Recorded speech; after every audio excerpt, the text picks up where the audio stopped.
You're listening to Civic Media. You can tune into any of our live shows on any radio station across the state with the Civic Media app. Find us in your phone's app store and listen anytime, anywhere.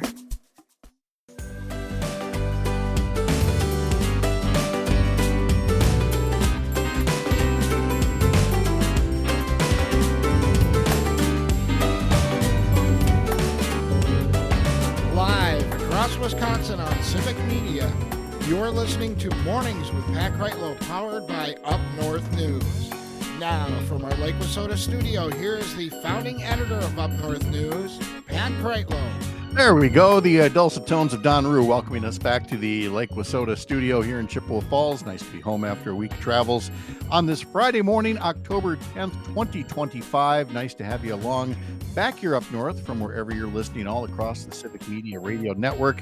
Nice to be here back for the fall weather. It was still in the mid to upper 80s when I left here last week. Hard to believe that it was, that only that long ago. It was that warm around here, and here we are in the long sleeve shirts and the leaves starting to fall as well. And there is just nothing like fall in Wisconsin.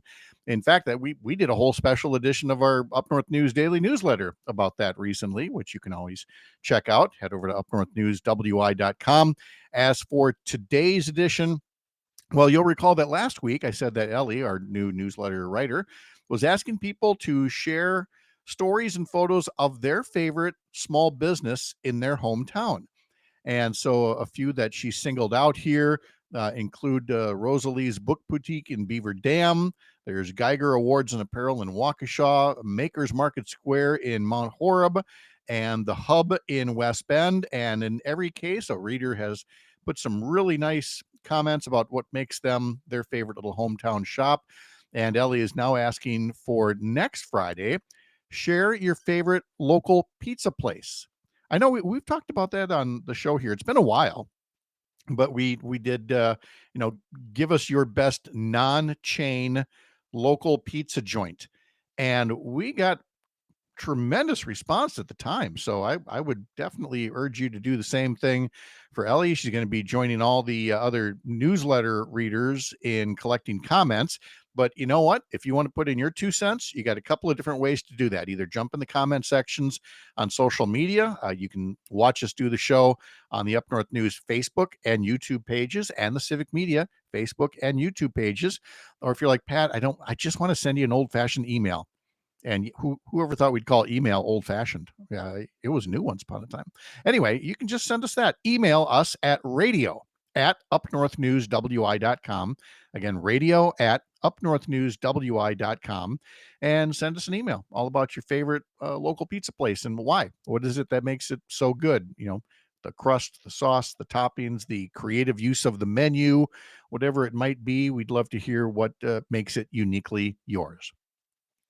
I guess I've delayed long enough, he says to Parker Olson, producer down in Madison Studio A2, and trying to avoid talking about the Brewers losing to the Cubs last night, getting absolutely shellacked by the Cubs last night and forcing a deciding Game 5. So the Cubs have survived 2 elimination games.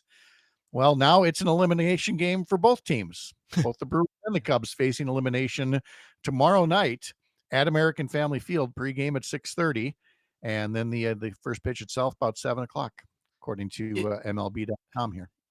Last night I tweeted this, and I would have to check the timestamp to remember exactly when I ducked out of this game. But for the first time, I think in my life, I stopped watching a Brewer game. I just could not handle it. I feel like you're young enough. This should be. Do your parents have a baby book? Where they put like all your little milestones, like first steps and lost your first tooth, first turned off, first rage quit of Brewer game, first rage quitting of a Brewers game. That's it. I'm out of here. It was just everything was awful. Well, you know what? Tony is taking the glass half full version, saying, I think the Brewers were just wanting to boost the Milwaukee economy with an elimination game at home. Sure. All right. Go with that. That's fine. All I ask of Brewers fans, and they did a fine job in games 1 and 2. All I'm saying is Game 5, you better not have a voice when it's all over, because there will be plenty of Cub fans up there and they're going to try so hard to make it feel like Wrigley Field North. Mm-hmm. And sometimes during the regular season, they get away with it. Oh, yeah. And so that's my only request. If you are fortunate enough to go see the Brewers Cubs game tomorrow night as a Brewers fan, there is absolutely no resting that voice. You make it loud in there, Yes. and make the Brewers understand this is a home game, and they have a pretty good home record. Got to wake up the bats, got to get the pitchers to do this weird thing called finding the strike zone and finding it in a way that the other team can't hit the ball over the fence, which seems to have been a problem in the first innings, especially. A pretty big thorn in their side. Yeah. I would, we haven't talked about this at all, which I think is right. It's not like it has not been so abhorrent that we've had to talk about it, but the umpiring in this series has been questionable. Yes, it has been. I'm not, it's not to the point that, like you said, it's not the first thing that we bring up. No. But yes, there have definitely been times where, once again, I have said, bring on the robots. Yeah. I am so ready for that. And I get that, a couple of times the ball will just nibble the strike zone, and it'll break your heart because an ump would normally call it, one way, but the lines are the lines. Yeah. And so if you accept that that's where the lines are, I'd rather have that than to have this so-called human factor on that. I don't want the human factor. I want it to be the right call. Yeah, no, I'm okay. And I want the right call. I have that little buffer zone of like, if it's a quarter of the ball that's in the zone, fine, I get it. You're not going to be 100 out of 100. But there are balls that are literally like a ball or two away and they're getting called strikes, or a ball or two in and they're being called balls. It's so infuriating. Yes. Tom in Hartford puts on the text line, to win at home is the charm. And yes, it would be, because if you can win at home, it reinforces why you worked so hard to have the best record in baseball this year and to have home field advantage throughout the playoffs, because we now know the winner of tomorrow night's game will go on to face the Dodgers. The Dodgers eliminated the Phillies last night in one of the dumbest, goofiest ways imaginable. If you haven't seen it yet, look up the highlight for how the Dodgers-Phillies game came to an end on a throwing error. A simple little comeback to the pitcher who threw it home to get the runner, threw it wildly off the mark. This little toss that should have been easy enough to make, even for old goofballs like me with no shoulder. And you got a case of the yips, and that was it. Philly was out, and the Dodgers are in. It was also just the wrong decision. I think I read that it's the first time that a series has been won on a error. That it's a little surprising, but you can definitely see how that would be the case. You don't see something like that to clinch a playoff series. Yeah. No, you don't. And that Philly pitcher is, it's going to be a long winter for him and for all the Phillies fans, to which all the Mets fans are like, hey, welcome to the club, Join us in Cancun. Let's go. And that same feeling is going to befall the fans of either Seattle or Detroit. They have an elimination game tonight in their American League Division Series. And whether Seattle or Detroit comes out of that game tonight in Seattle, they will face Toronto on Sunday night in game one of the American League Championship Series. And again, for the Brewers, it's all about home field advantage. If they can win tomorrow night, then they will open up the National League Championship Series Monday night against the Dodgers. If the Cubs win, then it's the Dodgers who have the home field advantage, and game one of the NLCS Dodgers-Cubs would be Monday night in Los Angeles. But we're not going to worry about that. That's just... I refuse. Exactly. So again, pregame tomorrow, 6:30 p.m. on Civic Media stations in Richland Center, Oshkosh, Racine, Kenosha, Park Falls, and Hayward.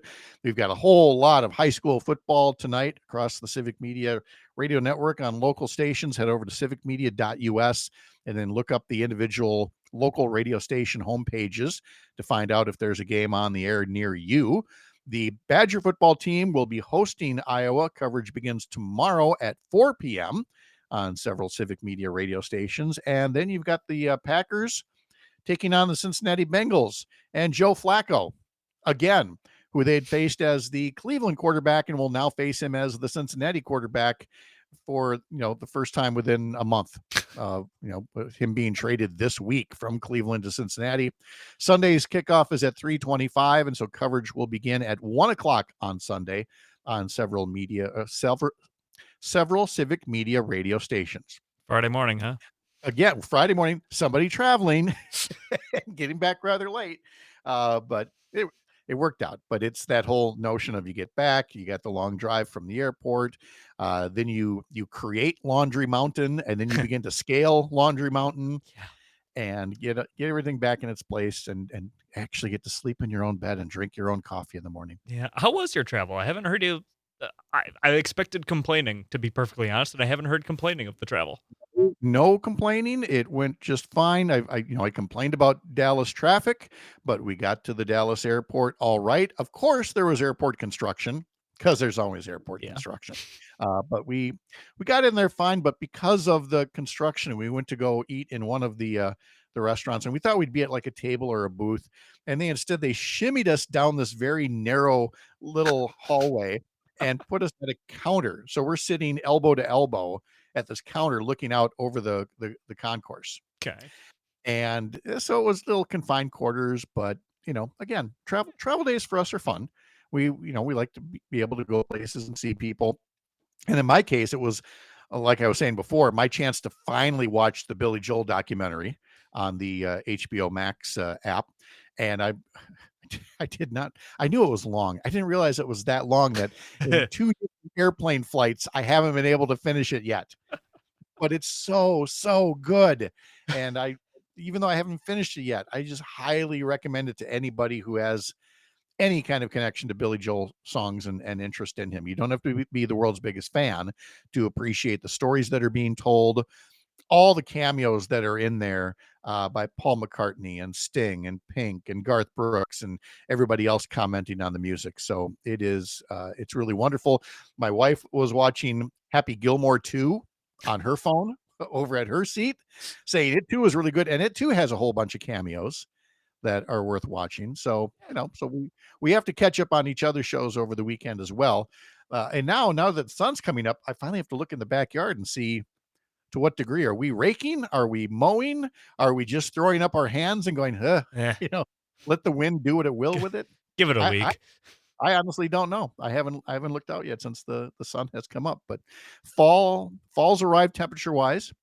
Yes. And it will apparently look to be fairly consistent temps here, with highs in the 60s and lows in the low 40s, and a chance of showers moving back in for early Monday across parts of Wisconsin. And again, you can catch your local forecast on the Civic Media Radio Network throughout the course of the day, including Matt and Air on Air, which follows this fine program. Jane Matt and Greg Bach will be here from 9 to 11. And again, my thanks for everybody who helped take part in the Go for the Green and Gold Text to Win contest, which wrapped up a week ago. And as we looked at all the numbers of people who texted in at all different times of day, we really appreciated the growth, and all the people who wanted to try to win the grand prize and all of the daily prizes. And we are looking for new and fun ways to incorporate that texting feature from the Civic Media app, which you can use anytime. Text us anytime to send us a message, ask us a question. We'd love to have that. And in the very near future, award prizes again for your participation. Our Weekend Review panel is coming up live from the heart of America's up north here on Lake Wissota. Thanks for making this place part of your mornings. This is the Civic Media Radio Network.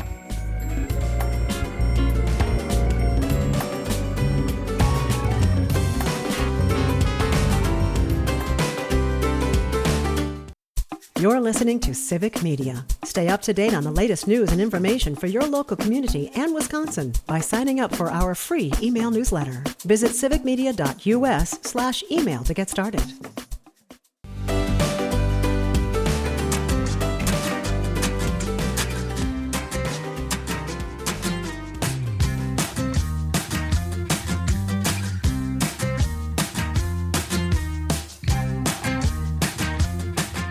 Again, if you haven't signed up yet for Civic Media's new daily newsletter, take care of that. Head over to civicmediatoday.substack.com. for Civic Media's daily newsletter filled with links to show highlights and more. And I tell you to go do that because I assume you've already signed up for the Up North News newsletters, the weekday version, and of course the Sunday morning one with a emphasis on Wisconsin politics. Again, you can subscribe there, upnorthnewswi.com, and click subscribe up in the top banner. All right, let's bring in our week in review panel, former U.S. Attorney Jim Santel and journalist Jennifer Schulze and Mark Jacob. Nice to have you all here.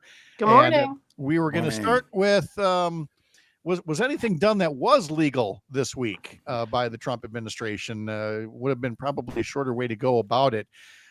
Mark, you're in Chicago. We'll start with you, and we'll actually start with the words of a Republican governor in Oklahoma who correctly made the case. How would people in, say, Tulsa like it if National Guard troops from Chicago and elsewhere in Illinois were sent by a Democratic president to the streets of Tulsa? Wouldn't go over real well, but he might be the only Republican this week that has defended the whole concept of federalism and not sending one state's troops into another state without that state's permission. I don't believe that's happened since, 1865. Yeah, it is an alarming thing, and I wonder if that Oklahoma governor is going to, rethink the fact that he actually said what he really believed, because Republicans aren't saying what they really think now. They're just shutting up and letting the would-be dictator do what he wants to do.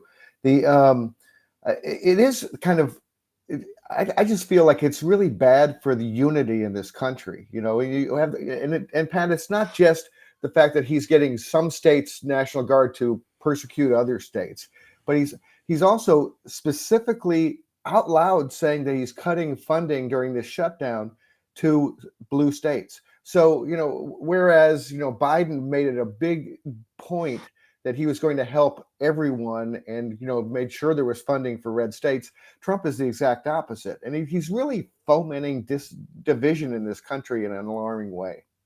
Oh, without a doubt. And, we can talk for a moment here, Jim Santel, about the legality of this. It seems like, well, certainly for me, I can't keep track of all the various court proceedings. I don't even know if anybody can, but somebody's got to, about all these different states and whether troops can go to this state or that state. Can you try to sum up what's happening in the courts on this particular topic? Something remarkable happened yesterday.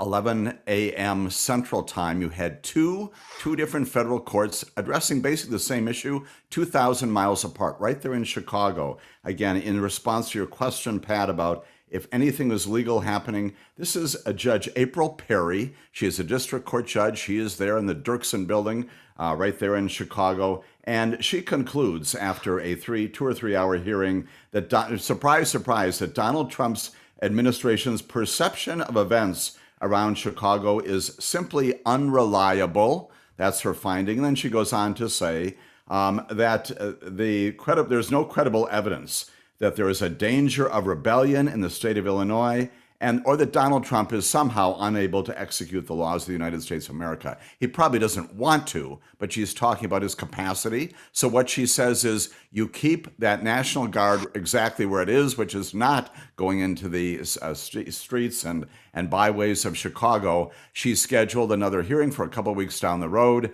in which she'll determine whether this preliminary injunction is in place.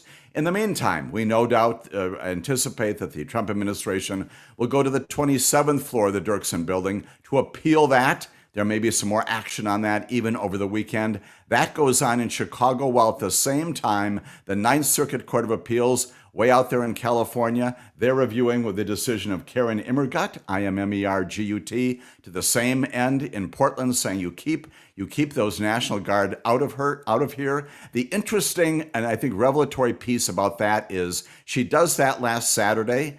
The White House comes back and says, okay, we won't nationalize the Oregon National Guard, but we'll bring in people from other states. She has a late night hearing, telephonic, on Sunday night, and she says, what are you doing? Let me make clear that there is no galaxy from which you can bring National Guard troops into Portland. The answer is no.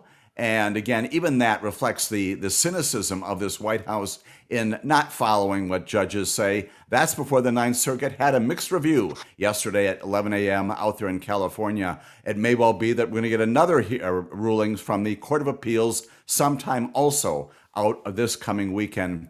Watch your news feeds because this is not over. This is why we give Jim Santel 2 hours on Saturdays to go through all this. We got It's not enough. No, it's we got the Cliff Notes version here. And Jennifer, before we go to break, again, basically the bugaboo for me is that a lot of the headlines are going to be something like Trump tests the limits of presidential authority, rather than, again, I believe if it had been a Democratic president, president invades other cities. I just, again, the double standard is palpable.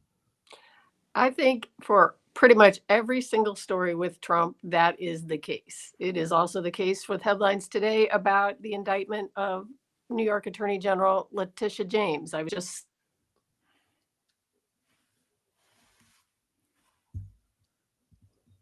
that story in context.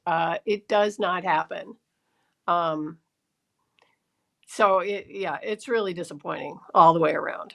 Oh, yeah, without a doubt. So we'll get into, yes, that indictment of Letitia James, as well as we cover the week's events with Jennifer Schulze. You can catch her on Substack at News Jennifer. Mark Jacob has the Stop the Presses newsletter, stopthepresses.news. And Jim Santel has Amicus, a law review, Saturday mornings at 9 here on the stations of the Civic Media Radio Network. So we will continue the conversation of this week's events. And then at the top of the next hour, Dr. Kristen Lyerly will be along.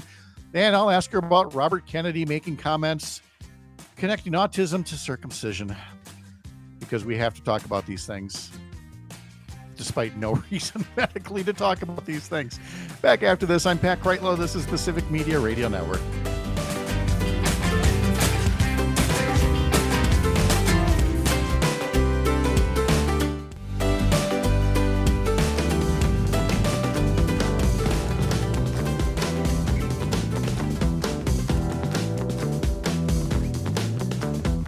Welcome back at 7:35 on this Friday morning, October 10th, and we're here with our Week in Review panel, former U.S. Attorney Jim Santel, Chicago journalist Mark Jacob, and Jennifer Schulze. And Jennifer, let me start with you, and let's talk about the government shutdown briefly here. And the fact of the matter is, it is essentially a messaging battle with a whole lot of pawns, like all federal employees, troops who aren't getting paid, air traffic controllers who aren't getting paid. And Sean Duffy says maybe they need to be fired, even though there's a shortage of air traffic controllers.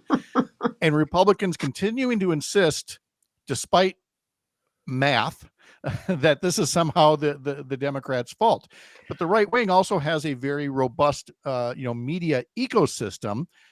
Where do the American people appear to be at this point in understanding why the U.S. government is shut down? Well, every legitimate poll shows that the American public believe that Republicans are to blame.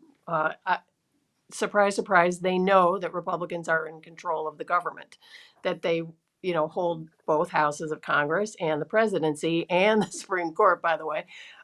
So the public gets it. But that doesn't stop Republicans, and that doesn't stop, right-wing media from every single day figuring out a way to talk about it so that it shifts the focus to Democrats.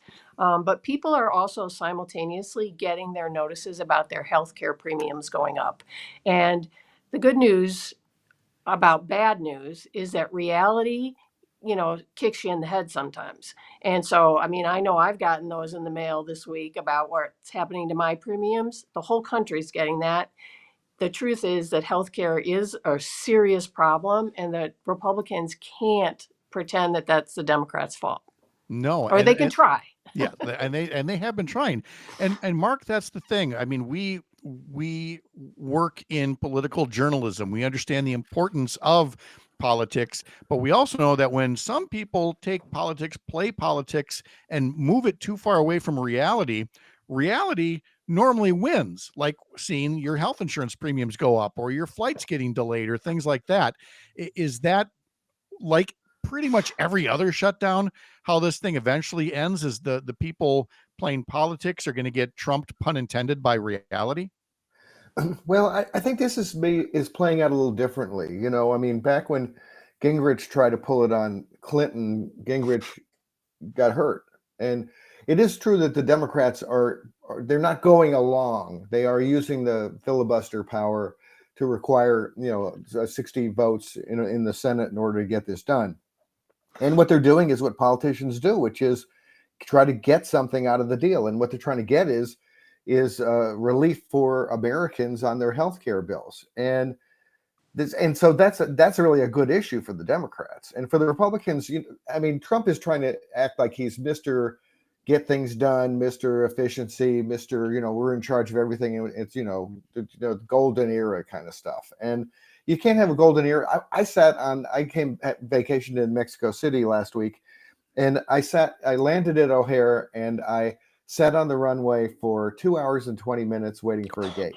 Ooh. I that was, I believe, I don't have proof, but I believe that it was because of the shutdown and people are being required to work, as air traffic controllers, but they're not getting paid. So some people are calling in sick. And so this kind of chaos and inefficiency really reflects on the party that, as Jennifer pointed out, is in charge of everything right now. And look, if they, meaning the Trump administration and Republicans, found more ways to try to focus the blame on Democrats, maybe they would be getting away with it. But they're also busy doing all these other things, like trying to put troops in other cities, or Jim, in this case, you've got the Trump administration now indicting New York Attorney General Letitia James, who prosecuted, some of Donald Trump's other cases. And again, the vindictiveness is so obvious, and the same goes for indicting James Comey a week ago, that it only helps them take their eye off the ball because they're trying to do so many distractions at once. Letitia James is simply the latest example of it. She definitely is, and she is not the last. The president denies that there's a list, but there is a list. He's identified who's coming next. That's Adam Schiff, the senator from California, likely George Soros. Remember, Fani Willis from Georgia, she's on the list. Christopher Wray, all these people anticipate that now that we are truly in this authoritarian regime, that they will also be indicted. By whom? By the insurance lawyer who's now occupying the position of U.S. attorney, going into a grand jury. Grand jury, more and more we're finding out. Obviously, be interested to see what they did with the Letitia James indictment, pushing back on some of this, but finding just enough probable cause. And in this case, identifying what probably are, once again, unfounded allegations. The notion here has to do less with mortgage fraud. It's about banking fraud, saying that she had this home in Norfolk, Virginia. That's where you get the venue. That's why she's being prosecuted in Virginia. That's where this house is, instead of using it using it as a rental property instead of a secondary home. And once again, it underscores the complete lack of not just focus, but of observance of anything related to the rule of law. If we were to say, once again, that there's a country out there where there's a leader who today is prosecuting his political enemies and seeking to jail them, what would we all say? Oh my gosh, that's a place where there's no rule of law. We would call that a banana republic. Welcome to the United States of America. And hold on for more of this. It's just going to continue. Well, and it just seems to me, Mark, that if this were happening, say Joe Biden were doing this kind of vindictiveness, that had this kind of vendetta, along with the things that he would do and say throughout the course of the day, there would be talk about a cognitive and a mental decline. And the evidence of Donald Trump's decline is so out there, plain as day for anybody to see. And yet it feels like the press corps doesn't want to connect those dots, because they'll be accused of, oh, there they go again. They did it to Biden. So they're trying so hard, it seems, not to do it with Trump. Yeah, and you really have to wonder whether Trump is actually knows what's going on. I mean, obviously he's a figurehead, and he's the charismatic, cult of personality guy, but I just don't wonder whether he's pulling the strings. I mean, he keeps on saying crazy stuff like that Portland, Oregon has no stores open, or that there was even a time when he said, well, are you telling me that maybe the things I'm saying on TV aren't really the things that are happening? Or, he made quotes that make you think. There's this one quote that he said about that made it seem as if he had been watching a Fox News report that mixed in the current situation in Portland with, more extreme stuff from years ago, from 2020. And it's like he didn't know the difference between those two things. And so I don't think he's operating in a system of reality, and which is scary, because then you have like this crazy man, Stephen Miller, pulling the strings. People really need to ask very seriously whether Trump, has all his marbles, and whether he's actually, calling the shots, or if he's just kind of doing crazy tweets, like that crazy thing about med beds that he did, a while back, about something that doesn't even exist. That is a video that even had a fake AI version of him, yet Trump posted it. Yeah, and Jennifer, if maybe some of the White House press corps isn't doing the work that it should, how do you feel like it's being seen in markets like Chicago, Portland, and elsewhere? Do you feel like they're taking things a bit more seriously in terms of the crisis that this is all actually creating? Well, the thing about local news is that that's just one of many stories that are getting covered. I always do a quick look around to see what the headlines are and the big stories on any given local newscast in Chicago or newspaper. And, we've got a mix of things as opposed to a national network news program, which is more focused on politics, right? So, no, the Trump stuff, if it's directly relating to Chicago as it is here, that's a big story. If it's less so, it's never the main thing, and it doesn't get a lot of attention, and it certainly doesn't get repeat attention. So, it just depends. People like their local news, and the local news generally does not involve Trump, although it does more and more with healthcare and food prices and that. So I don't know how much of the Trump crazy breaks through the local news. And then the only other way people are getting their information is on social media, which is, not so reliable. So I don't know. Not so reliable. That's the kindest way that you could possibly put that. Uh, Jennifer, do you want to kick us off on the significance of the Nobel Peace Prize being awarded this morning to the opposition leader in Venezuela, and the significance of it, and just how much is Trump going to lose it today about not getting this prize that he campaigned for so blatantly?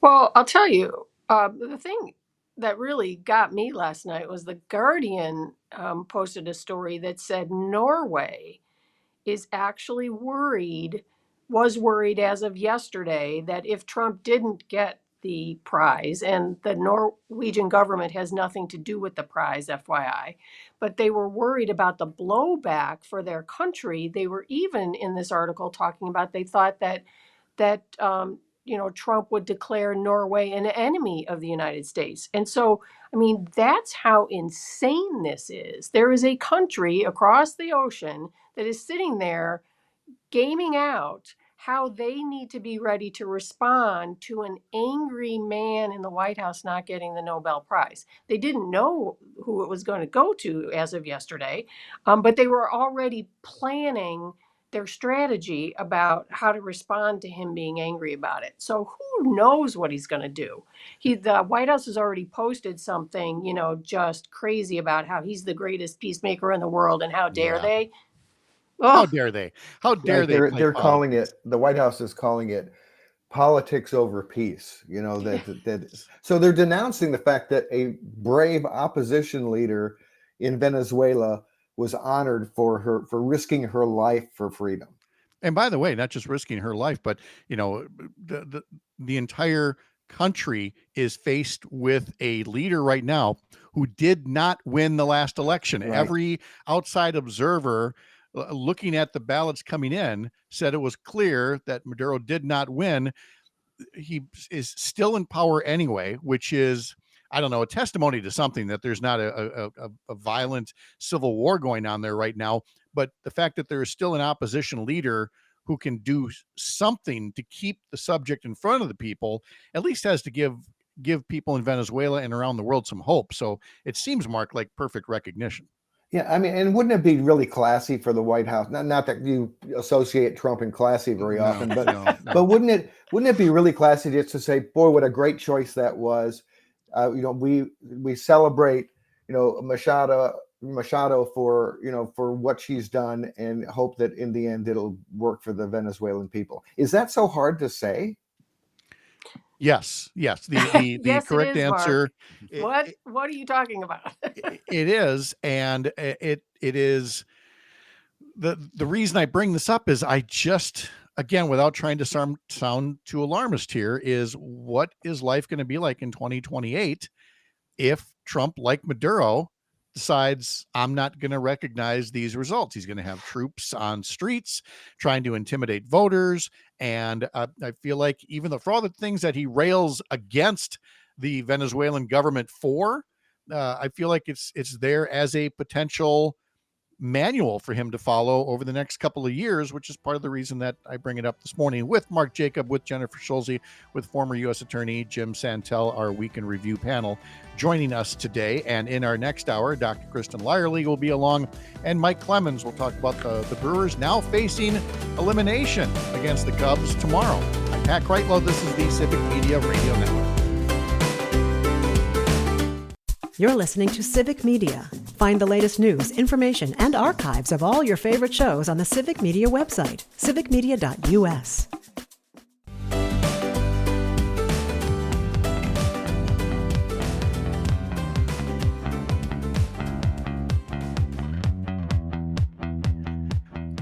All right, the Brewers are now the ones facing elimination. The Cubs are too. It's going to be a deciding Game 5 in the National League Division Series.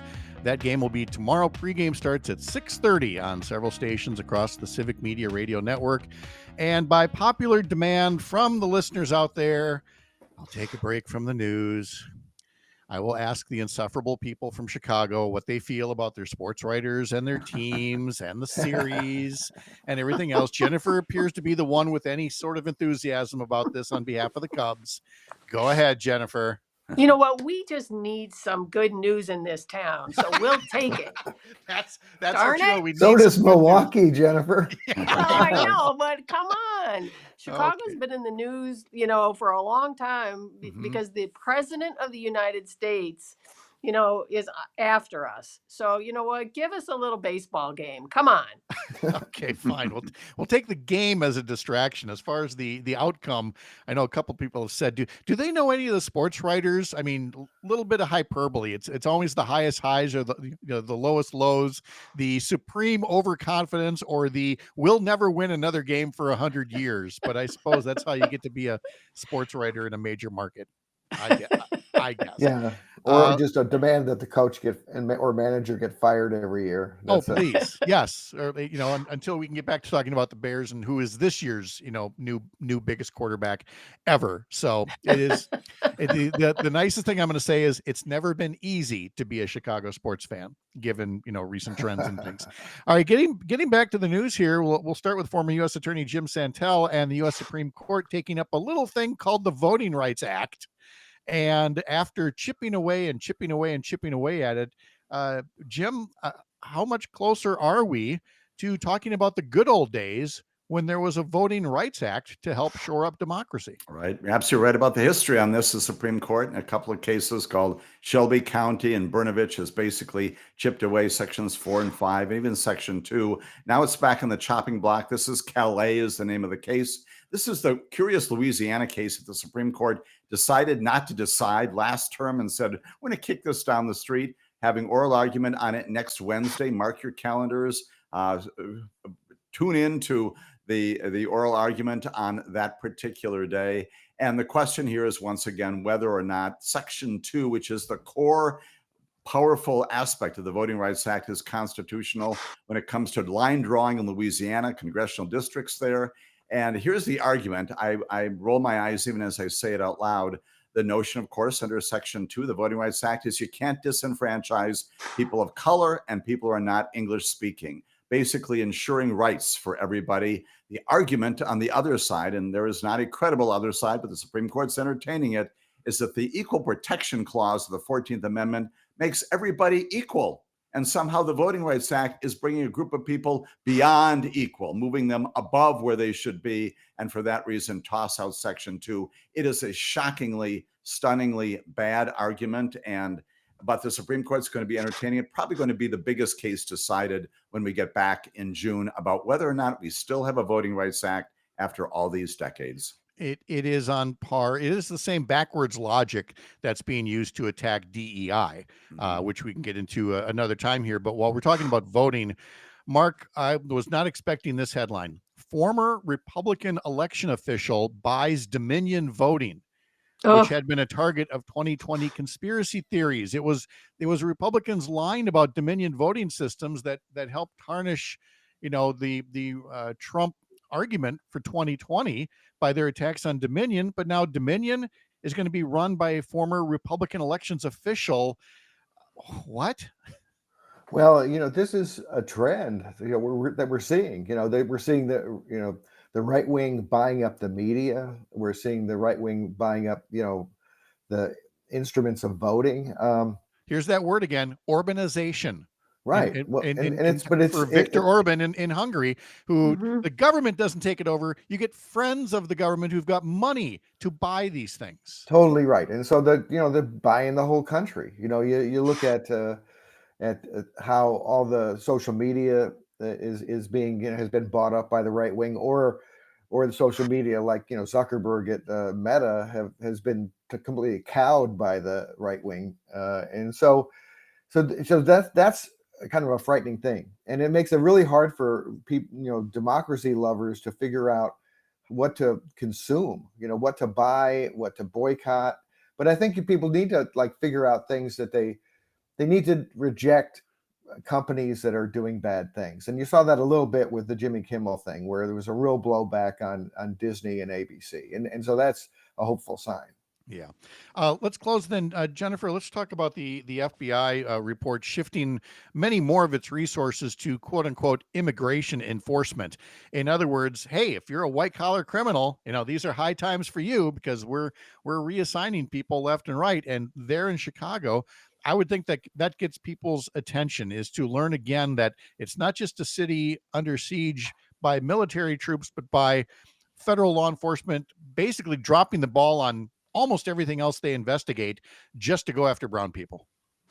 One of the biggest problems we have in Chicago as it relates to crime is the flow of illegal guns into our city and our state from other states that have more lax gun laws.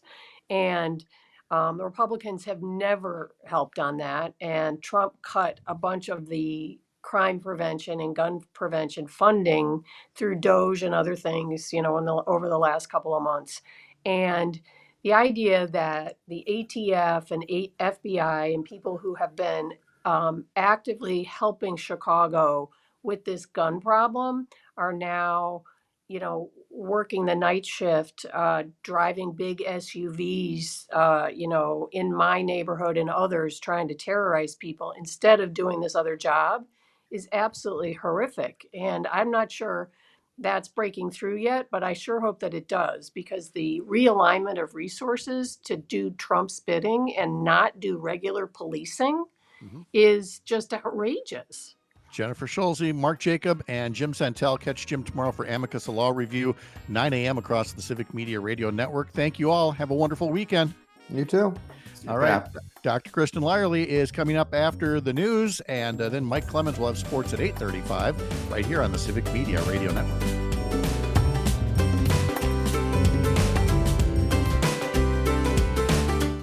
The national news cycle never stops, but it can be hard to find news about your local community. Civic Media is dedicated to providing quality local and state news coverage across Wisconsin. With the Civic Media app, you can get notifications about local stories that matter to you and your community. Find the free Civic Media app in your phone's app store and choose notifications from the menu to tell us what kind of news you want to hear about.